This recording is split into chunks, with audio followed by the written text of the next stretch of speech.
Pastor గారికి అలాగే పెద్దమ్మ గారికి మీ అందరికి కూడా హృదయపూర్వక వందనాలు.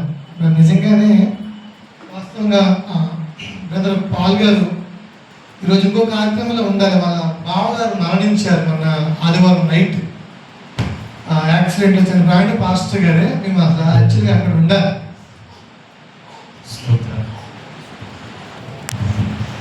మేము, కానీ ముందుగానే చెప్పిన డేట్ ప్రకారంగా వెళ్దాం బ్రదర్ అన్నప్పుడు మళ్ళీ ఇక్కడ రావడం జరిగింది. ఏదైనా దేవుని చిత్తం, దేవుని యొక్క కృప నేను నమ్ముతున్నాను. మరి నేను మొదటిసారిగా చూస్తున్నాను, నేను భావిస్తున్నాను. మీ మధ్యన రావడానికి దేవుడు చాలా కృప చూపారు ఈ రోజున, అందుపై నేను మహిమపరుస్తున్నాను. మరి ఈ సంవత్సరం నా ప్రార్థన చేసుకుని వాక్యంలోకి వెళ్తాను. మిమ్మల్ని ఏం విసిగించాలో మీరు అలా చూడండి కనుక సరే ప్రార్థన చేద్దాం. మహాపరిశుద్ధుడా, మహాగరుడా, కృపగల దేవా, దయగల రాజా, నీకు వందనాలు చెల్లించుకుంటూ తండ్రి చూపుడు కృపను బట్టి ప్రభావ నీకు వందనాలు. ఇదిగో ప్రభావం అల్పుడు అయోగ్యుడు నేను మాట్లాడుతుండగా నేను మరుగుపరిచి మీరే మాట్లాడి బలపరిచి మీ నామానికి మహిమ తెచ్చుకుని కృపదచ్చి యేసు అడిగి వేడుకుంటున్నాం పరమ తండ్రి. ఆమేన్. హల్లెలూయా. చాలా శ్రేష్టమైన సమయము మీరు అనుభవించి ఉంటారని నమ్ముచున్నాను. గత ఇది 3 రోజు అయ్యారు, ఇది 3 రోజు 4 రోజులుగా వందనాలు సోదరు. సో ఏదైనా కూడా ఉపవాస ప్రార్థన అనగానే చాలా మందికి ఏం జ్ఞాపకం అవుతుందంటే, ఏం జ్ఞాపకం అవుతుంది? ఉపవాసం కూడా ఏం జ్ఞాపకం అవుతుంది అన్న ఆలోచనకి? ఏం జ్ఞాపకం అవుతుంది? క్రిస్మస్ గుడికంటే ఏం జ్ఞాపకం అవుతుంది? క్రిస్మస్ చేసుకోరా?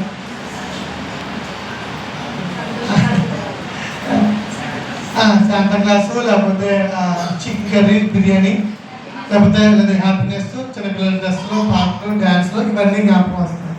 మరి ఉపవాస ప్రార్థన ఏం జ్ఞాపకం వస్తుంది? అవే జ్ఞాపకం వస్తాయని చెప్పండి. అది ఎప్పుడు 3 అవుతాయండి, ఎప్పుడు ముగించేస్తారా, ఎప్పుడు ఆహ్వానం తినేద్దామా అని తెలిసి కాకుండా వాస్తవంగా బైబిల్ ప్రకారంగా ఉపవాస ప్రార్థన గురించి ఒక మాట చెప్పి అసలు వాక్యంలోకి వెళ్తాను. ఉపవాస ప్రార్థన చేయమని చెప్పింది ఎవరో మనుషులకి అని ఆలోచన చేస్తే నేను ప్రశ్న నేను అలా చూడకండి, నేనే ఆన్సర్ చెప్పేస్తాను. ఎవరు చేయమని చెప్పారంటే దేవుడే చెప్పారు ఉపవాస ప్రార్థన చేయమని. మోషే గారిని పిలిచారు. బహుశా నిర్గమకాండం 24వ అధ్యాయం 17-18 వచ్చిన అనుకుంటే దాంట్లో ఉంటుందన్నమాట. అక్కడ మోషే గారు 45 రాత్రులు పగళ్ళు ఆయన దేవుడితో సహవాసంలోకి వెళ్ళి ఆయనతో మాట్లాడుతున్న తర్వాత ఆ ముగించిన తర్వాత వస్తున్నప్పుడు ఆయన వస్తూ ఏం తీసుకొచ్చాడు? రాతి పలకలను తీసుకొచ్చి ఒక నిబంధనని, ప్రత్యక్ష కూడా ఒక విధానాన్ని, ఆ కట్టే విధానాన్ని, చేసే ప్రక్రియని, అలాగే ఆజ్ఞల్ని, కట్టడల్ని అన్ని కూడా తీసుకొని వచ్చారు. ఇక నాకు చెప్తున్న మాట ఏంటంటే, ఉపవాస ప్రార్థనలో పాల్గొన్న మీరు అందరూ కూడా దేవుడి దగ్గర ఏం పొందుకోవాలని ఈ 4 రోజులు మీరు ప్రయాసపడ్డారు అని మీరు ఆలోచన చేయండి. వాస్తవంగా ఉపవాస ప్రార్థన అనగానే బైబిల్లో చాలా మంది మంచి విషయాలే.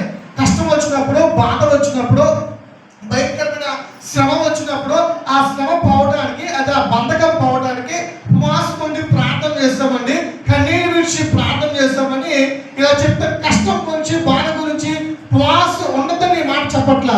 కానీ దానికన్నా మ్యాండేటరీ గొప్ప విషయం ఏంటంటే ఉపవాసం ఉన్న రోజున దేవుడి యొక్క నుంచి ఏదైనా ఒక విషయాన్ని తెలుసుకోవాలి. హల్లెలూయా. దేవుడి ఒక నిబంధన కానీ, లేకపోతే ఎడల చిత్తము కానీ, ఒక వరాన్ని కానీ, దేవుడి యొక్క సహవాసం కానీ ఏదో ఒకటి దేవుడి దగ్గర సంపాదించుకోవాలి. మన ఉపవాసం ఉన్నప్పుడు పొద్దున లెగిస్తాం, ఏం తినకుండా ఉంటాం, ముగింపైకి తింటాం, పాల్గొంటాం, ఆనందపడతాం, చప్పట్లు కొడతాం, ఆనంద పాల్గొంటాం, వాక్యం అంటే అన్ని మంచి విషయాలే. కానీ నీకుగా ప్రత్యేకంగా నీకు వ్యక్తిగతంగా దేవుడి యొక్క నుంచి ఏం సంపాదించుకున్నావు అన్న ప్రశ్న దేవుడు అడుగుతున్నాడు. హల్లెలూయా. మీరు ఆలోచించండి, 4 రోజుల్లో ఎంతమంది కన్నీటి విడిచి ప్రార్థన చేశారో, కడుపు మార్చుకుని ప్రార్థన చేశారో, అవన్నీ మంచి విషయాలే. కానీ ఆత్మీయ విషయంలో ఏమి సంపాదించుకున్నది ప్రశ్న. అంతేనా? ఉపవాసం తర్వాత ఏం జరగాలి? మనకి ఒక మేలు జరగాలి. అంతేనా? బైబిల్లో ఎక్కడ ఉపవాసం ఉన్నా కూడా వెంటనే ఉపవాస ప్రార్థన ముగించిన వెంటనే ఒక కార్యం జరిగిపోయింది. అవునా కదా? అందుతారండి చెప్పరా? హల్లెలూయా. ఉపవాస ప్రార్థన అయిన వెంటనే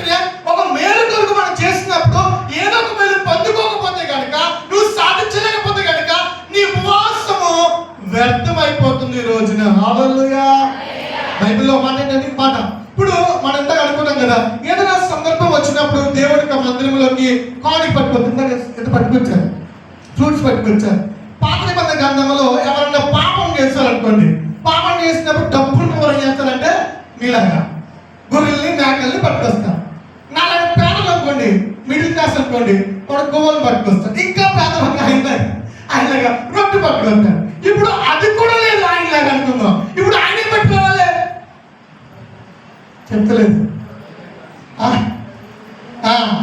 మంచి దేవుడి దగ్గరికి వెళ్ళినప్పుడు మన దగ్గర ఏమీ లేదు, మనకి ఎవరు దేవుడికి. కానీ దేవుడు అడిగే విషయం ఏంటి అంటే, ఒకటి విరిగి కలిగిన హృదయంతో పాటు ఆయన ఒక అడుగుతారు. ఆయన బాగా ఇష్టం అదంటే అలాగే తెలుసా, నీ కన్నీరు అని దేవుడు చాలా ఇష్టం. హల్లెలూయా.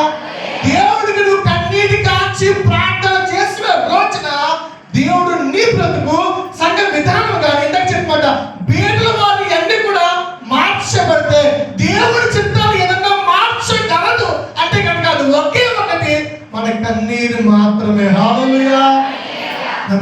సో మీరు అందరూ కూడా అటువంటి కన్నీరు ప్రార్థన చేశారని భావిస్తూ ఉన్నాను. మరి ముగింపులో మరి మీరు సండే కదా మీరందరూ ఏమైతే అంశం పెట్టుకున్నారో ఆ అంశం ఖచ్చితంగా నెరవేర్చబడాలని నేను కూడా ప్రార్థన చేస్తున్నాను. హల్లెలూయా. ఇప్పుడు వాక్యానికి వెళ్దాం. చూడండి, మార్చుద్దాం. చూడండి, ఇర్మియా గ్రంథము 18వ అధ్యాయము మొదటి నుంచి చదువుతాం. యెహోవా యొద్ద నుండి ఇర్మియాకు ప్రత్యక్షమైన వాక్కు, నీవు లేచి కొమ్మరి వారి ఇంటికి పొమ్ము, అక్కడ నా మాట నీకు తెలియచేతును. నీ కొమ్మరి వారి ఇంటికి వెళ్ళగా వాడు సారి మీద పని చేయుచుండెను. కొమ్మరి జిగట మట్టితో చేయుచున్న కుండ వాడి చేతిలో విడిపోగా ఆ జిగట మన్ను మరలా తీసుకొని కొమ్మరి తనకు యుక్తమైనట్టుగా దాంతో మరొకకుండా చేస్తాను. హల్లెలూయా. ఈ వాక్యం గురించి ఆలోచన చేస్తున్నప్పుడు ఎలా ఉంటుందో, ఎలా చెప్తామో ఏంటో అని చిన్న ఆలోచన వచ్చింది నాకు.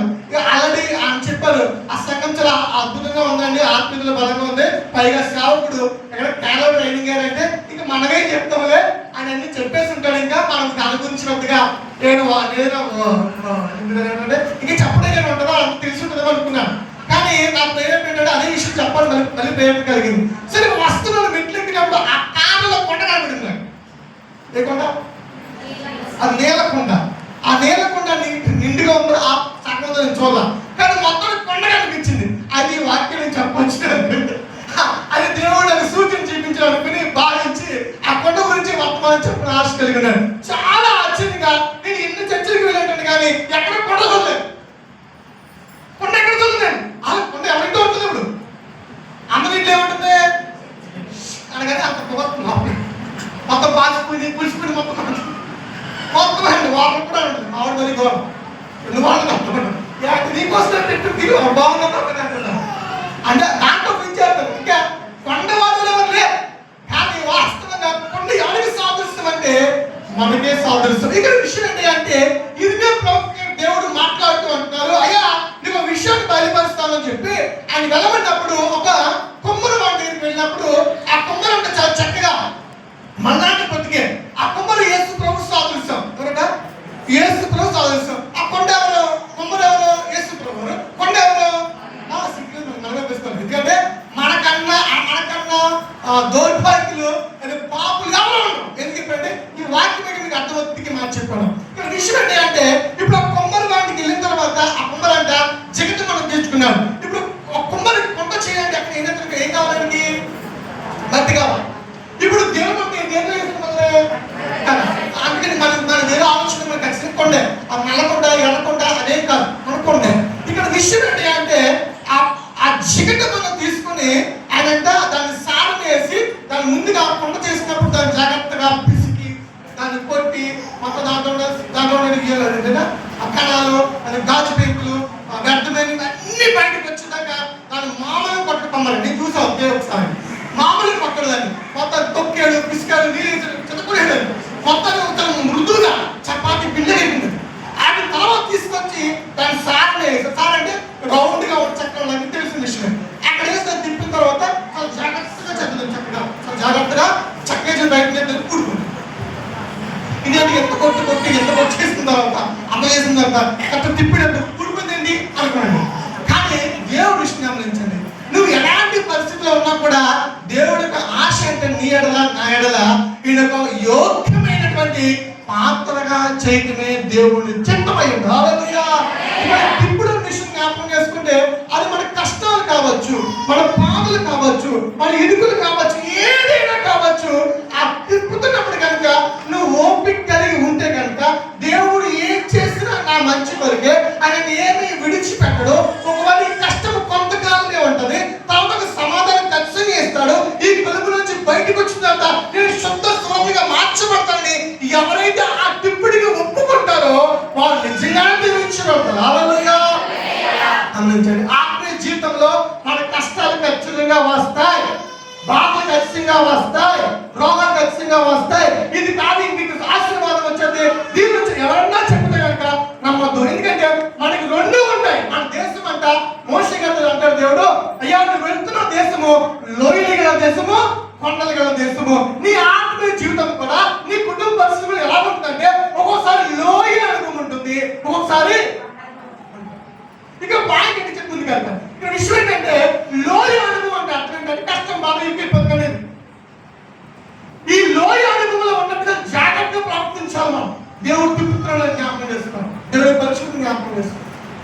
ఈ లోయలో ఉన్నప్పుడు దేవుడితో తప్ప ఎవరితో మాట్లాడుకోం. హల్లెలూయా. దేవుడితో తప్ప నీకు ఎవరికి నీ అక్కలు తెలియకూడదు, నీ కన్నే తెలియకూడదు, నీ బాధ ఎవరికి తెలియకూడదు. దేవుడితో మాత్రమే చెప్పుకోవాలి. లోయలో అనుకున్నా అటు తర్వాత దేవుడు లేపుతాడు కదా, కొండనే పెడతాడు. ఈ కొండనే పెట్టిన తర్వాత దేవుడు కూర్చుని మాట్లాడాలి. హల్లెలూయా. దేవుడు కూర్చు మాత్రమే మాట్లాడాలి. అంటే ఆయన చేశాడండి, ఈయన చేశాడండి, టాయిలెట్ కట్టామండి, బూట్లు కట్టామండి, ఇటువంటి మాటలు ఎవరిలో మాట్లాడడానికి లోయలో ఉన్నప్పుడు దేవుడితో మాట్లాడాలి. కొండ ఎక్కిన తర్వాత దేవుడు కూర్చు మాట్లాడాలి. హల్లెలూయా. ఏంటంటే ఈ కుమ్మరి చక్కగా దాన్ని చేసుకున్నాడట.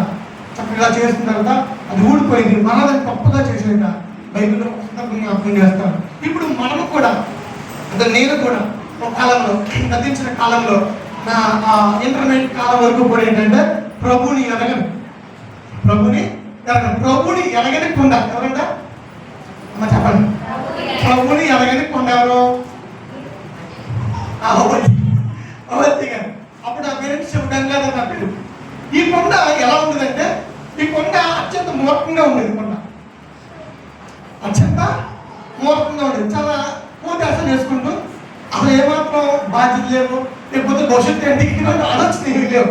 ఏంటంటే నాన్న కడతాడు, అమ్మ కడతాడు, శుభ్రంగా తిని వాళ్ళ ఇష్టం అక్క చెల్లెళ్ళు అనుకుంటూ తిట్టుకుంటూ పొలగెట్టుకుంటూ ఆడుకుంటూ మనకి ఈ కొండకి ఉపయోగం లేదు ఎవరికి, కానీ బతికేస్తున్నారు ఈ కొండ. గమనించండి, ఇప్పుడు ఈ కొండ యేసుని ఎరగని కొండ. ఈ కొండ యేసు ప్రభుని దూషించకుండా ఈ కొండ యేసు ప్రభుని అదో దేవుడా మళ్ళీ ముసుగు వేసుకెళ్తారు బుద్ధులు లేదని అని నోటికి వచ్చిన బూతులన్నీ మాట్లాడుతూ ఆ పక్కన ఉండేవాడు స్నేహితుడు.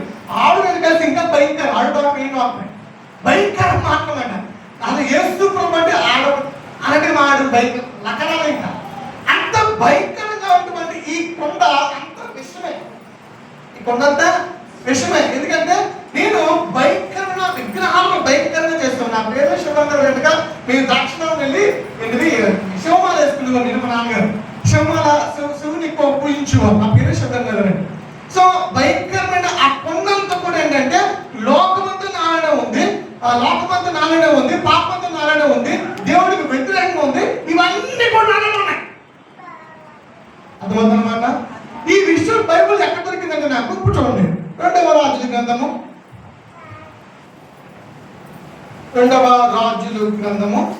4వ అధ్యాయం 1 నుంచి చదువుతాం.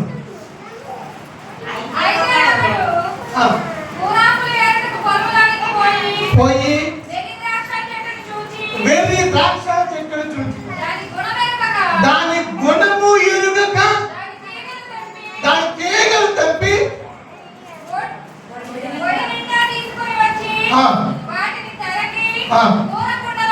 పూర్వ కుండలో చాలా. ఇప్పుడు ఈ కోరుకుంటే ఎవరంటే నేనే. అక్కడ ఏం చేశారంటే వెర్రి దోషాలు తెచ్చి దాన్ని గొడవలు పెట్టా. అంటే ఇది కరెక్టా, ఇది రాంగా, ఇది మనల్ని దేవుడు తీసుకువెళ్తా మీ పాపాన్ని బయటకు వస్తున్నా అది ఏం నాకు తెలియదు. ఏంటో ఎవరో ఇప్పుడు చేస్తాం అంతే అని ఈ కుండలోకి లోకాలంతా వేసుకున్నాను, విగ్రహాన్ని వేసుకున్నాను, రోగాన్ని వేసుకున్నాను, జబ్బును వేసుకున్నాను, అపనమ్మకాన్ని వేసుకున్నాను. మా మనసు లేకపోతే ఈ కొండంతా కూడా మొత్తం విషంతో నిండిపోయింది కొండ.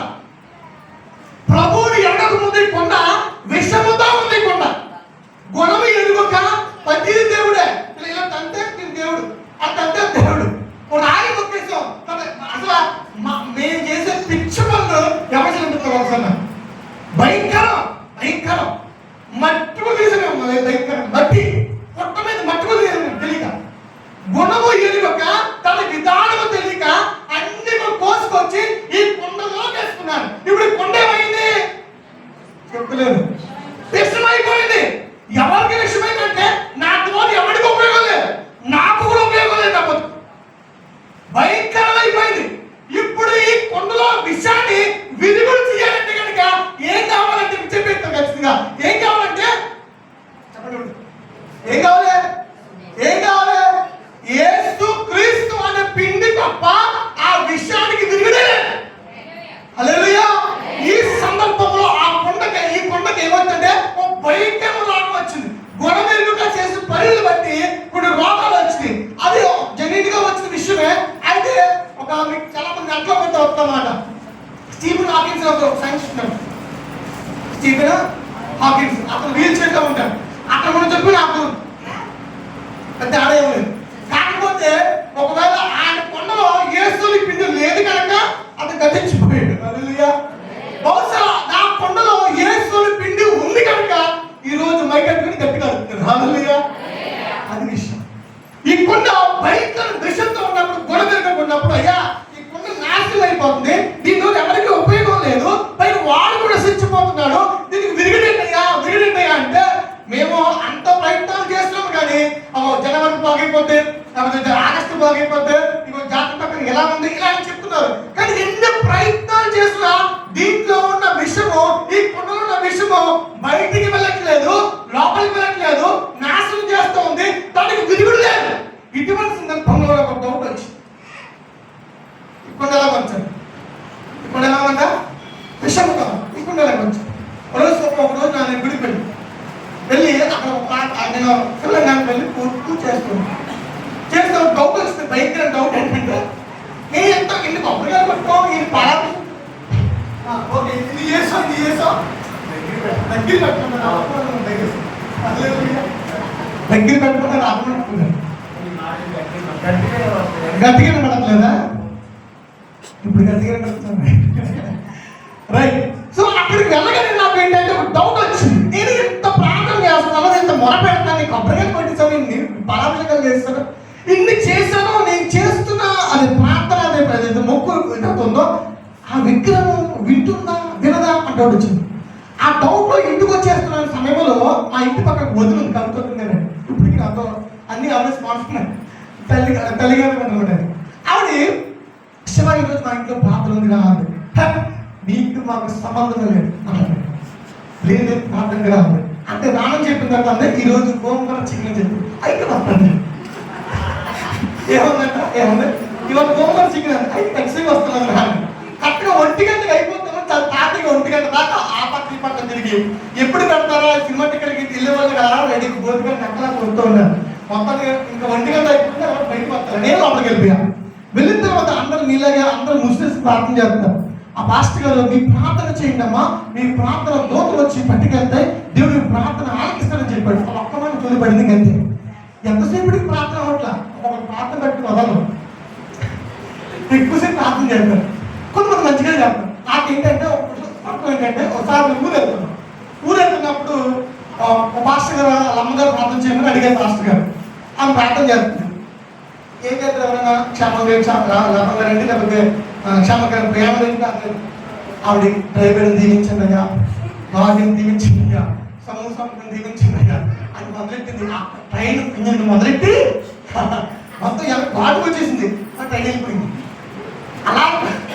అటువంటి ప్రార్థన చాలా మంది పిల్లలు ఉన్నారు. అమ్మ సందర్భం పెట్టి ప్రార్థన చేయాలి. ఆ రోజు మేము టైం మిస్ అయిపోయి గవర్నమెంట్ మిస్ అయిపోయినాం. ఏంటంటే అందరూ వెళ్ళిపోయారు, వాడు వెళ్ళిపోయాడు, డ్రైవర్ వెళ్ళిపోయాడు, సమస్య అందరూ వెళ్ళిపోయారు, మేము మాత్రం మిగిలిపోయాడు. వెనకాల నీకు ఆపరేటర్ బండి ఎక్కి వెళ్ళాం. ఎందుకు బాగా చెప్పానంటే ఆ రోజు వెళ్ళినప్పుడు వాళ్ళు ప్రార్థన చేస్తారు, ఈడ్చి ప్రార్థన చేస్తారు.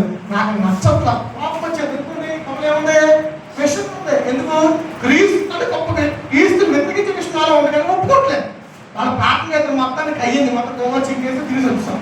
ఈ రాత్రి పడుకున్నప్పుడు ఈ పుట్టకి ఏం జ్ఞాపకం వచ్చిందంటే ఆ పాస్టర్ ఒక మాట చెప్పాడు. ఏం చెప్పాడంటే నేను ప్రార్థన వాడు ఎండాడని చెప్పాడు అని చెప్పాడు కదా. ఆ మాట జ్ఞాపకం చేసుకుని ఉదయం నాకు ఏంటి వచ్చింది, ఈ విగ్రహం నా మాట వింటుందా మీద వచ్చింది కదా.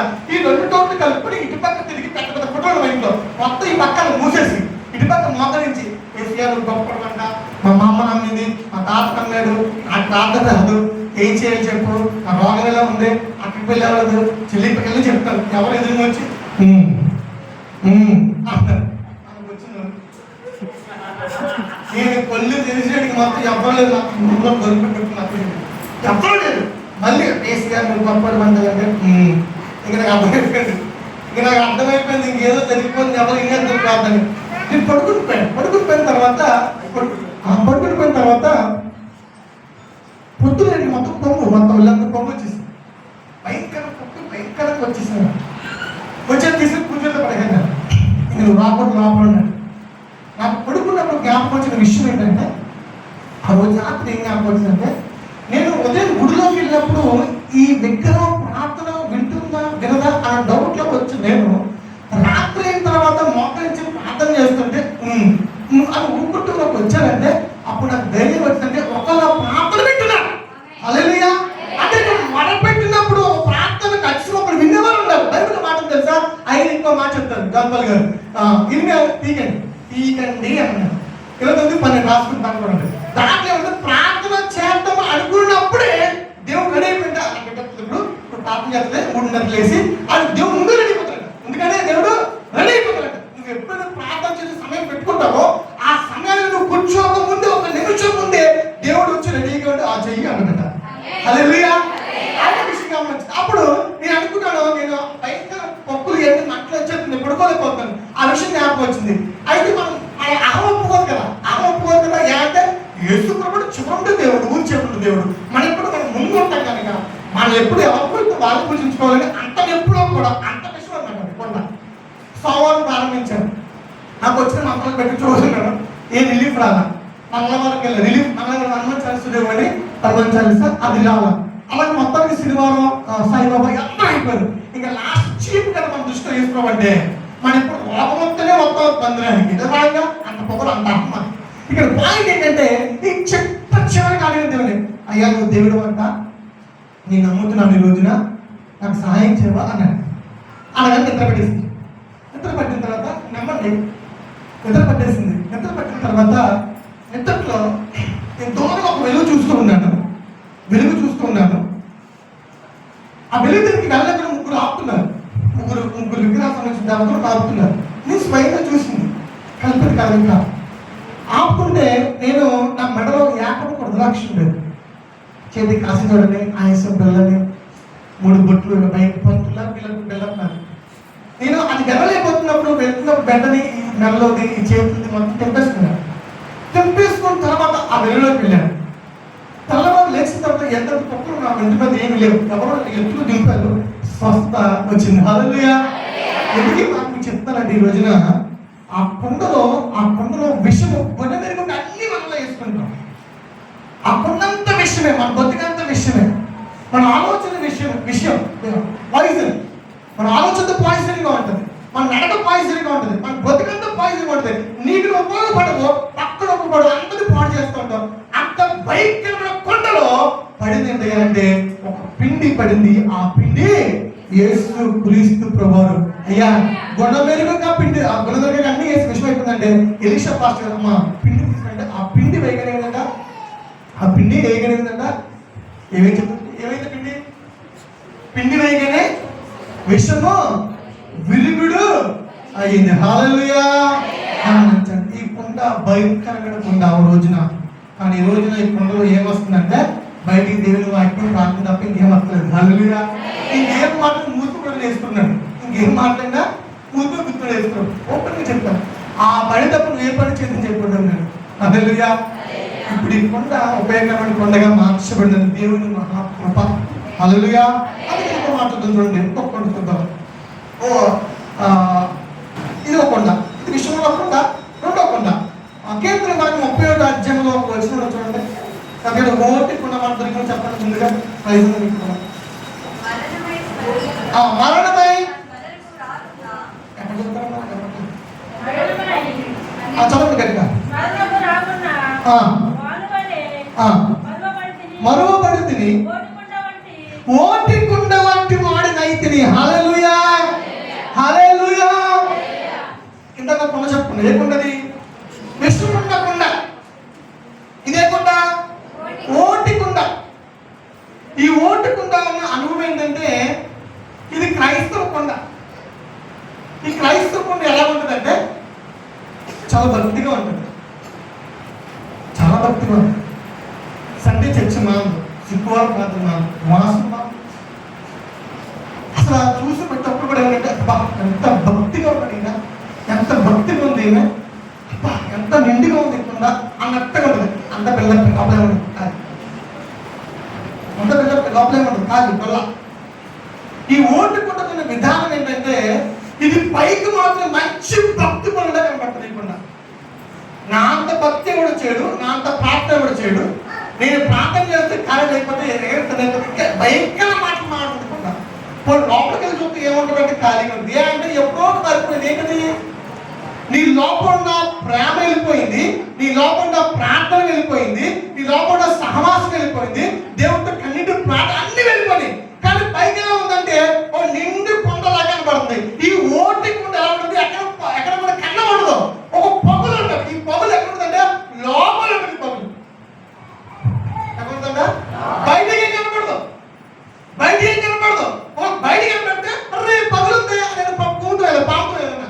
ఈ పొగలు లోపల ఉంటుంది. ఈ చార్జ్ అనుకుంటే క్రైస్తవులుగా చార్జ్ యాంటీ పైన యాక్టింగ్ సరైన సమస్య లాగానే వెంటనే పడిపోకుండా అంటే వారు ఏంటంటే ఎప్పుడు కూడా ఓటుకుండా అనుకోవడం కూడా మనకి తెలియకుండా మన సహవాసం వెళ్ళిపోతుంది, మనకి తెలియకుండానే మన ప్రార్థన వెళ్ళిపోతుంది, మనకి తెలియకుండానే ఆత్మ వెళ్ళిపోతుంది, ప్రేమ పోతుంది, దేవుడికి నమ్మకం పోతుంది. కానీ పైకి మాత్రము క్రైస్తవులే కనబడుతున్నారు.